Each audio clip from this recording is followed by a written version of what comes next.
Allahumma sholli ala Muhammad. Bu, ada 3 golongan manusia yang ibadahnya sebagus apapun gak akan diterima oleh Allah. Doanya sebaik apapun, sekhusyuk apapun gak akan dikabulkan Allah. Bahkan di akhirat gak bisa menerima syafaat Rasulullah. Rungokno toh. Walaupun ibadahnya bagus, sholatnya top, bukan cuma yang wajib, sholat sunnah dikerjakan semua. Sujud luar biasa. Sekali nyosop batuk mentol telu. Berarti nyosop 2 kali batuk mentol 6. Selesai sholat gak rupa-rupa rai.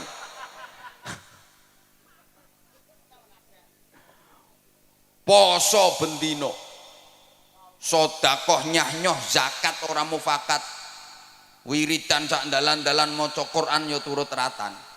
Berangkat haji tiap tahun, dia pergi umroh seminggu 5 kali. Iso ngomahe Mekah kok.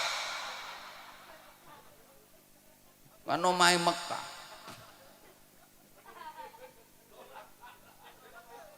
Wis tak pikir aku ngomong. Ora iso kowe apa mbantah ora iso. Gak mungkin seminggu umroh berangkat ping 5. Omahe Mekah kok.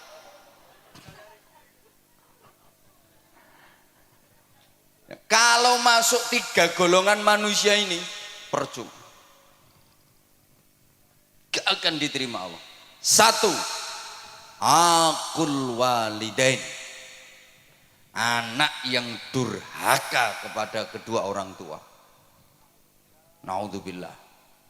Sehebat apapun anak, kalau sampai durhaka kepada orang tua, berani kepada orang tua, menentang orang tua, melawan orang tua, zalim kepada orang tua, menyakiti hati dan perasaan orang tua, menyia-nyiakan orang tua, padahal si anak hidupnya berkecukupan, kaya, orang tuanya hidup menderita, itu dia mentala. Alah wes kadung.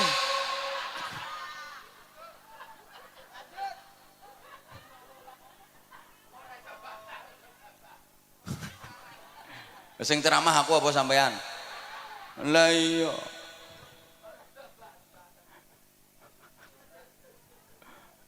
Walaupun ini anak alim, mangan kitab entek 2896, ilmune sundul terop, saking pintere sampai iso ngraji entut. Ngraji angin ini sak gampang, ngraji entut. Begitu tit kok.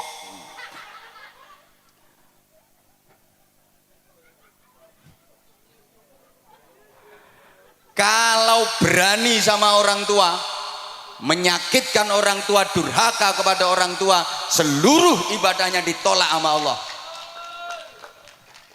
Doanya nggak akan dikabulkan oleh Allah. Bahkan di akhirat dia nggak bisa menerima syafaat Rasulullah. Walaupun secara lahiriah orang tuanya seakan-akan bersalah, karena dalam hubungan anak dengan orang tua itu undang-undangnya cuma ada 2 pasal. Pasal 1, orang tua tidak pernah bersalah. Pasal 2, apabila orang tua melakukan kesalahan, kembali ke pasal 1. Ya gak mumet, memang pasalnya cuma 2 kok. Jadi hubungan anak kepada orang tua itu pasalnya cuma 2 undang-undangnya. Pasal 1, orang tua tidak pernah bersalah. Pasal 2, apabila orang tua melakukan kesalahan, kembali ke pasal 1.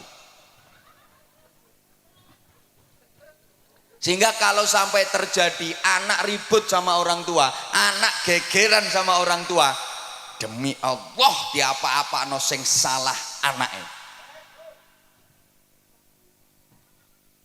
Ana sing mikir ketara gak rukun kae.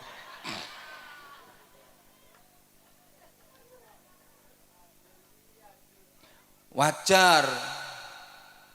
Karena nggak ada orang tua, nggak ada anak. Orang tua itu menjadi sarana, lantaran wujudnya manusia di alam dunia, betul? Boleh kene ana sing tanpa wong tua. Dadi mara bejudus teko lemah. Apa meletek teko watu. Maka saya di mana-mana katakan selamanya anak nggak mungkin bisa membalas budi kepada orang tua, nggak mungkin anak bisa membalas jasa orang tua, nggak mungkin bisa. Orang tua pernah gembol anak, anak nggak pernah gembol orang tua. Wong tua tahu ngeden ngetokno anak, anak gak tahu ngeden ngetokno wong tuane. Ngedene yang ngetokno gedang goreng. Loh, orang tua merawat anak itu lama dan ikhlas. Nggak ada yang berharap imbalan. Nah, aku ngerumat kowe sampai 20 tahun. Saiki kon wis dadi tentara. Ayo hitungan sedina aku njaluk upah 50.000. Nggak ada. Lah anak kalau merawat orang tua itu ya cuma sebentar, itu pun pamrih. Sulit ikhlas. Kadang orang tuanya sakit itu. Anak limo iso geger sak dulur. Sing ngramut ya sampean. Oh sampean bagiannya paling akeh kok. Biasanya ngono kuwi lambe-lambe kudungan.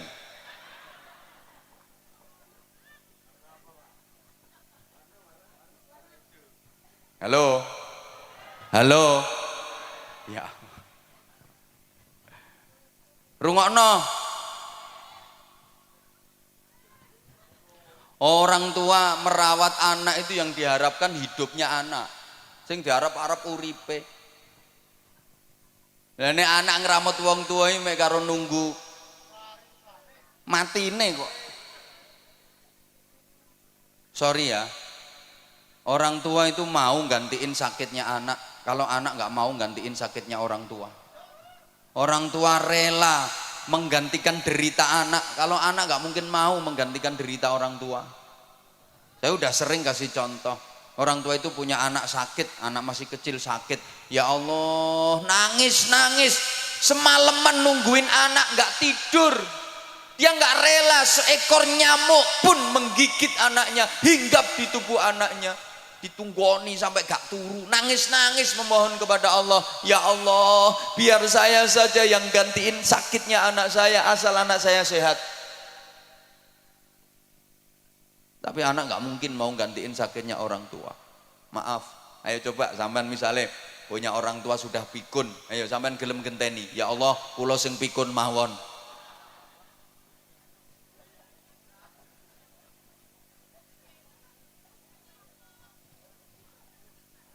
Orang tua tuh punya anak pilek, hidung tersumbat, sing nyumpeli yo umbel, ndak iso ambekan, diapakno? Disedot, dicucup, masya Allah, umbel ya dicucup. Ayo bu, misalnya bapak sampean umbelnya meler, mriki pak kula dilatane pak.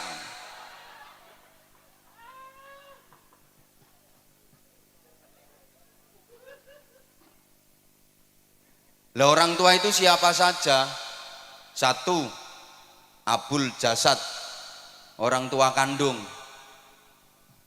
ayah dan ibu kandung.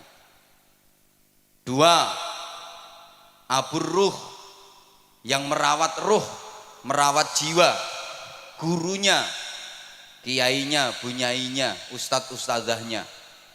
Hukumnya sama orang tua. Kalau orang tua kandung itu yang merawat jasmani, kalau guru, kiai, bunyai itu yang merawat rohani. Iki dirungokno apa ora toh? Tiga, yang ngasih pasangan hidup, mertua, sama wajib dihormat. Bu, menantu kalau nggak rukun sama mertua, ya sama itu namanya menantu yang tidak berbakti kepada orang tua, durhaka. Sama. Ada enggak? Ngacung.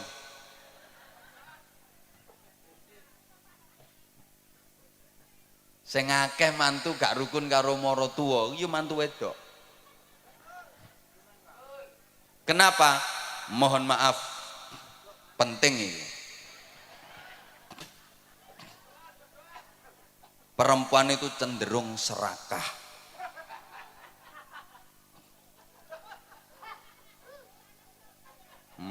Wong lanang serakah ya eneng kok.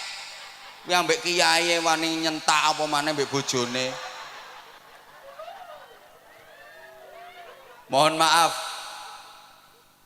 banyak istri yang tidak merelakan suaminya untuk berbakti kepada orang tua. Banyak suami yang tidak menyadari posisi. Sorry ya, istri sama suami itu beda. Karena istri perempuan, suami laki-laki. Lah yo beda. Istri itu haknya suami. Kalau suami bukan haknya istri, haknya orang tua. Rungokno.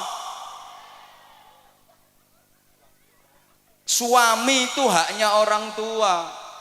Artinya suami harus lebih memprioritaskan orang tuanya, mementingkan orang tuanya daripada istrinya. Ya sama-sama penting, istrinya penting, orang tuanya penting, tapi perbandingannya lebih dipentingkan orang tuanya daripada istrinya.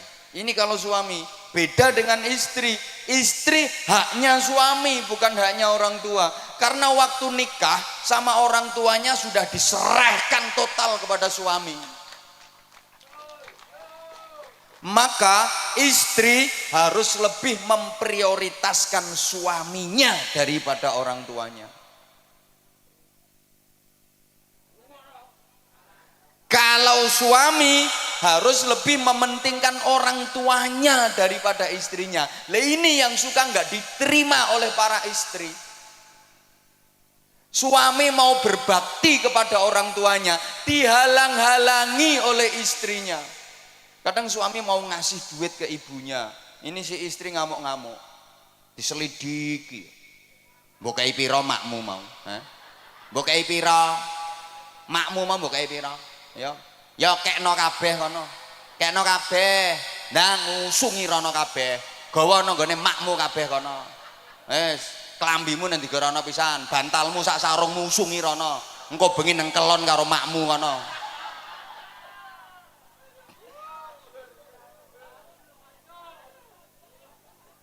Suami mau berbakti kok dihalang-halangi. Bu,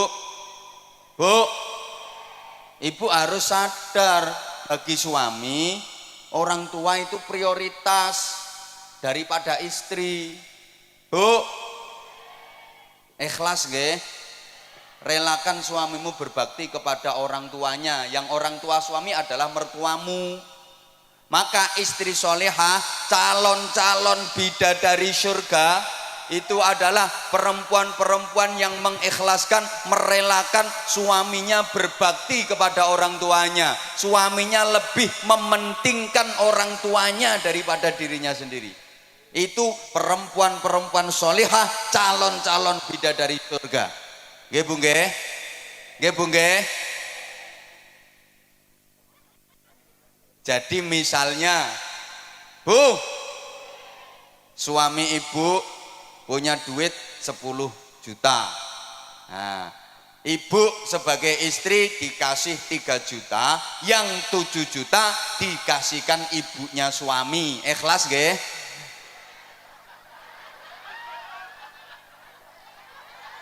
Ikhlas nggih?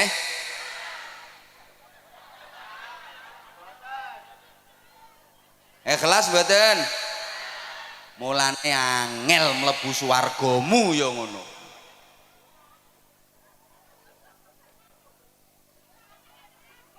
Loh, namanya lebih diprioritaskan ibunya daripada istrinya kok. Jadi nek bojomu kuwi ndek duit 1 juta, sampean sebagai istri dikasih 300.000, yang 700.000 dikasihkan ibunya suami, dikasihkan mertuamu. Ikhlas nggih? Sapa ngomong tak jotos mau?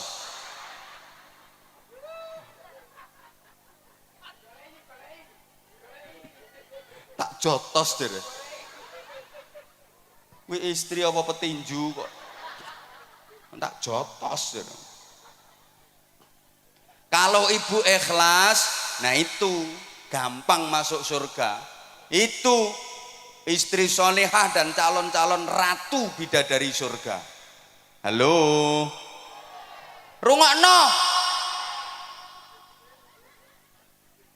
Jadi sampeyan niku Bu, kalau dikasih uang belanja sama suami, sebelum nerima duit itu sampean ngomong, "Mas, aku sampean kei duit ngene iki, buke sampean kei to ora?" Lek buke sampean kei ya aku gelem nrimo duit iki. Lek nek buke gak sampean kei, aku mau nampani, Mas. Buke kei sik kudu luwih akeh. Lek buke wis sampean kei, lagek tak trimo. Ngoten nggih? Pret. Pret.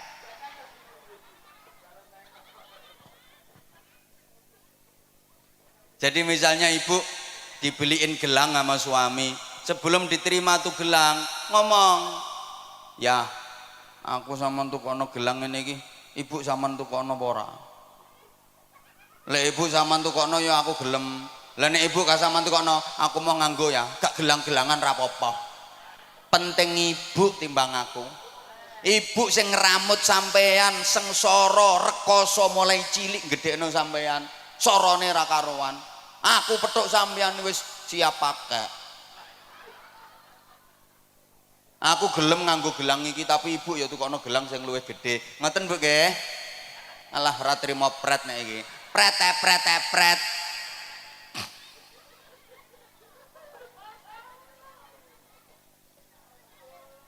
Ibu, jadi misalnya ibu mau diajak berangkat umroh sama suami, ibu harus ngomong, "Ya, aku kata dijak umroh, ibu sampean jak taga. Lek ambek ibu aku ya gelem melu ya. Lah nek ibu gak sampean jak, aku ya mau padha-padhane duwe sampean pas-pasan. Berangkat ambek ibu ae. Aku kari-kari gak apa-apa. Penting ibu timbang aku."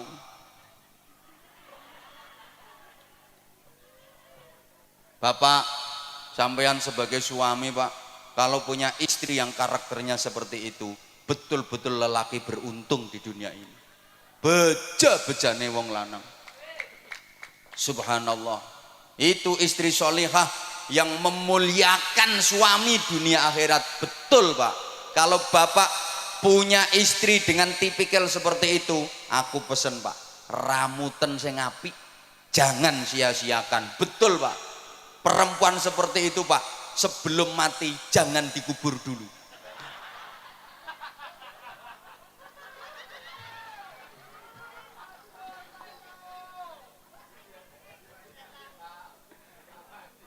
Soalnya langka.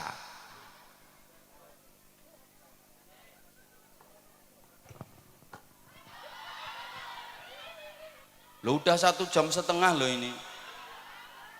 Yang kedua, Yang kedua,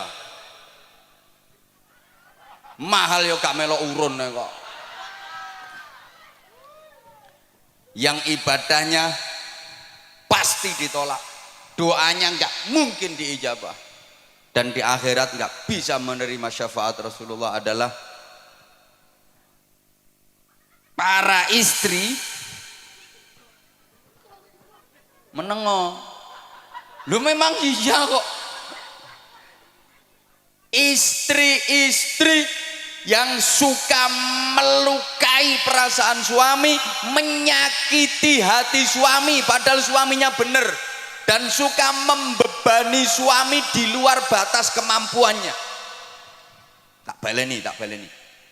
Pengumuman.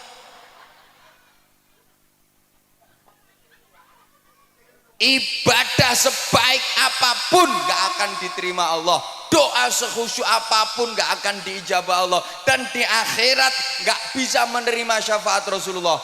Siapa? Istri-istri yang suka melukai perasaan suami, menyakiti hati suami padahal suaminya bener. Aku gak bakal suami sih gak bener. Alah rungokke sik.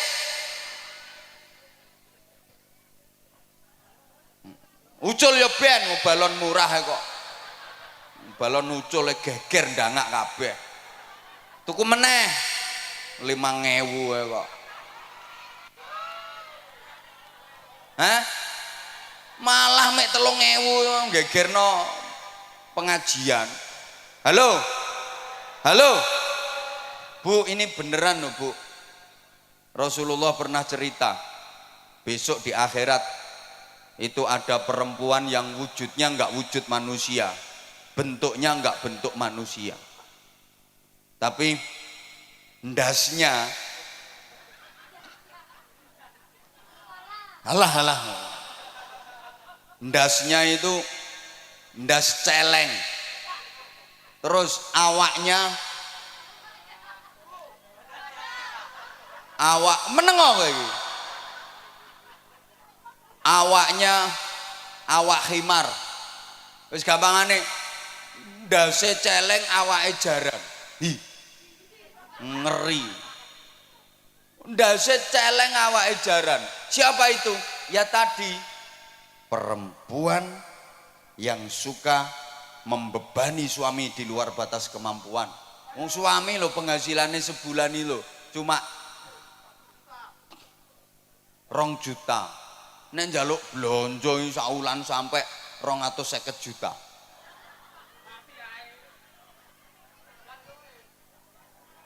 Misalnya perempuan yang suka melukai perasaan suami dan menyakiti hati suami, maka seperti itu akibatnya, ibadahmu gak akan diterima Allah.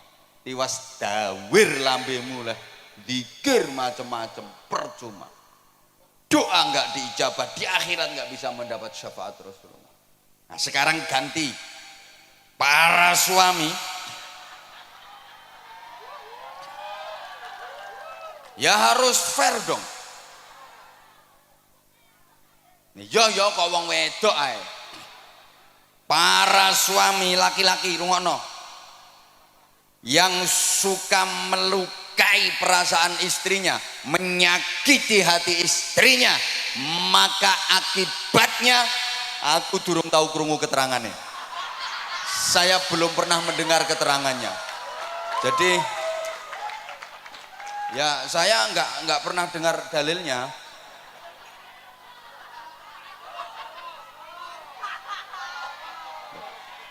Lah nanti kalau saya sampaikan yo malah keliru kabeh.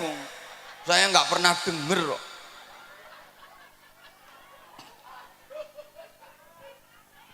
Bagusnya perempuan itu nggak perlu ngerti dalil-dalil yang kayak gitu. Marake ngelama, ngelunjak, ingkrah ndase wong lanang. Lho wong istri itu lo nggak ngerti dalil lho, suami iso kalah. Apalagi ngerti dalil, malah nyenyek wong lanang. Memang istri-istri nggak usah ngerti dalil-dalil kayak gitu, bahaya. Wong nggak ngerti dalil sing lanang kalah kok, pemane ngerti dalil. Mulane bro, sing urung rapi ya. Besok nek rapi golek wong itu sing goblok-goblok kae. Gampang dihapusi. Nek pinter-pintere gak iso ngendhalekno nyonyor kae.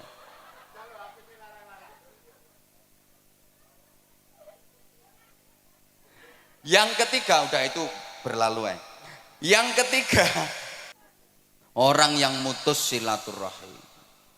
Itu yang ibadahnya nggak akan diterima oleh Allah. Doanya nggak diijabah sama Allah. Di akhirat nggak bisa mendapatkan syafaat Rasulullah. Maka itu perlu kita hindari 3 hal tadi. Allahumma sholli ala Muhammad. Nah, selanjutnya jamaah rahimakumullah, perlu perbaikan diri. Peningkatan kualitas ibadah. Baik yang vertikal, hablum minallah, ibadah ritual, maupun yang horizontal, hablum minan nas, ibadah sosial. Halo. Dilanjut apa mboten? Oke, tak imbui. Ya, ini ibarat kerja itu lembur berarti. tambahan durasi ya. Gini, yo, hidup ini harus selalu ada peningkatan dan perbaikan. Slogane hari ini harus lebih baik daripada kemarin, dan esok harus lebih baik daripada hari ini. Dalam menjalani hidup, pantang bagi kita untuk berprinsip aku masih seperti yang dulu, aku begini engkau begitu. Itu sama saja. Kalau orang Jawa bilang sami mawon, nek diteruske bokonge Mbak Mi dintup.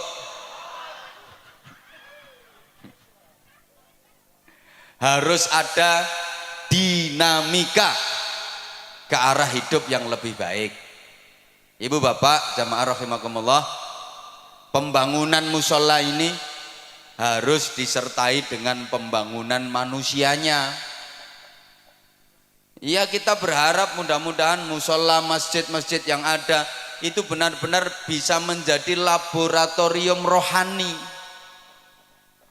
pembangunan mental spiritual. Negara kita itu punya jargon di lagu kebangsaan Indonesia Raya itu, bangunlah, bangunlah, ayo tobu. Pertama bangunlah jiwanya dulu, baru bangunlah untuk Indonesia. Bangunlah jiwanya. Pembangunan jiwa itu menjadi sangat penting.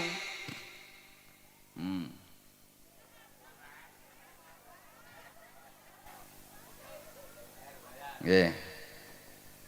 Mohon gelas ini untuk dikeletak.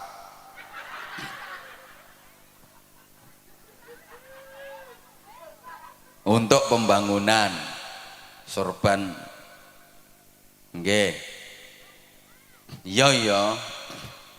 Nah itu juga termasuk bagian dari perbaikan. Nggih Bu nggih. Bu, saya yakin semuanya bawa duit. Kalau nggak bawa duit nggak apa-apa kok, kalung dilepas, gelang dipelorot nggak apa-apa, nanti biar dijual sama panitia. Ini pasti semuanya bawa duit. Saya nggak percaya kalau nggak bawa duit. Ono yang 100.000, ada yang 50.000, 20.000, 10.000, 5.000, 2.000, 1.000. Nanti kira-kira yang disedekahkan berapa?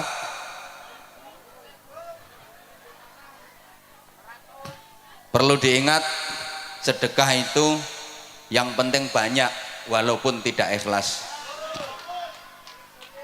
daripada ikhlas cuma sedikit. Tak baleni, lebih baik sedekah yang banyak walaupun tidak ikhlas daripada ikhlas tapi cuma sedikit. Kenapa? Saya berani bilang lebih baik sedekah banyak walaupun tidak ikhlas. Loh iya, daripada ikhlas tapi sedekahnya cuma sedikit. Karena kalau sedekahnya banyak, terus sedekah banyak, terus sedekah banyak, pasti lama-lama ikhlas. Mesti metu ikhlas. Mikir ora ikhlas, terus ngetokno akeh kok ora ikhlas. Tapi kalau sedekah itu prinsipnya yang penting ikhlas walaupun sedikit, sampai mate gak kira sedekah akeh. Dan ciri-ciri sedekah ikhlas, tanda-tanda sedekah itu ikhlas adalah sedekahnya banyak. Tandane wong sedekah ikhlas iku sedekah akeh. Soalnya nek sedekah akeh gak mikir, gak perhitungan. Tak baleni. Tanda-tanda orang ikhlas dalam bersedekah itu adalah sedekahnya banyak. Tandanya ikhlas. Soalnya gak perhitungan, gue duit piro, wis gak perhitungan. Engko urusan engko, sesuk urusan sesuk. Rezeki akeh sing nguri, mesti ditempui, diganti sama Allah dengan ganti yang lebih banyak. Itu tandanya ikhlas. Nah, di antara tanda-tanda orang sedekah tidak ikhlas, itu sedekahnya nilainya kecil, sedekahnya sedikit, tandane wong perhitungan. Duitku karek 200, kok nek tak sedekahno 50, lak karek 150, sesuk bayar kreditan 70. Anakku sangune rungokno nang ngaji gak butuh sangu anakmu. Halo maka wong niku nek sedekahe kulino sithik iku tandane gak ikhlas. Ayo bantau. Sedikit banyak itu bukan jumlah dan nominal, tapi prosentase dan pembanding. Ukuran sedikitnya yang ngeleset di bawah sama yang duduk metingkring di atas panggung jelas beda. Jelas beda. Mungkin lek kanggo sampean 500.000 wis akeh. Tapi lek kanggo sing nang dhuwur panggung sithik 500.000 kuwi. Makanya saya bilang bukan jumlah tapi prosentase dan pembanding ukurannya.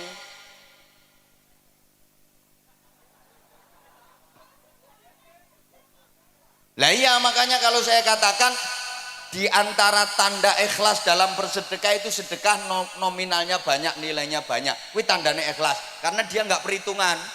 Tandane wong sedekah gak ikhlas itu sedekahnya sedikit karena dia perhitungan. Halo. Orang yang beramal di dunia tanpa perhitungan, besok di akhirat Allah yo gak perhitungan, langsung dimasukkan surga sama Allah. Itu namanya masuk surga tanpa hisab. Tanpa hisab itu tanpa perhitungan. Siapa yang dimasukkan surga tanpa hisab, tanpa perhitungan? Ya orang-orang yang waktu di dunia amalnya tanpa perhitungan. Malaikat yang meriksa itu langsung didhawuhi sama Allah, kasih instruksi. Malaikat, itu orang waktu di dunia amal tanpa perhitungan. Udah sekarang langsung masukkan surga tanpa diperhitungkan amalnya. Cepet tuh orang Bojonegoro kok. Langsung ke surga.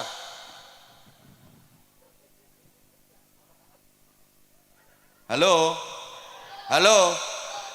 Lah kalau orang di dunia amalnya penuh perhitungan, besok di akhirat Allah juga penuh perhitungan. Dihitung dulu. Amal bagusnya ada berapa, amal jeleknya ada berapa. Lebih banyak mana? Tangannya untuk muter tasbih sama untuk kopek jarene. Lebih banyak mana itu? Diperhitungkan semuanya. Lama perhitungannya itu. Paham nggih? Paham nggih? Ada yang masuk surga bi ghairi hisab, tanpa hisab. Itu artinya tanpa diperhitungkan amalnya. Orang-orang yang waktu di dunia melakukan amal tanpa perhitungan, besok di akhirat Allah memasukkan surga tanpa perhitungan. Tapi kalau amal di dunia diperhitung sok no akhirat awas diperhitung karo Gusti Allah.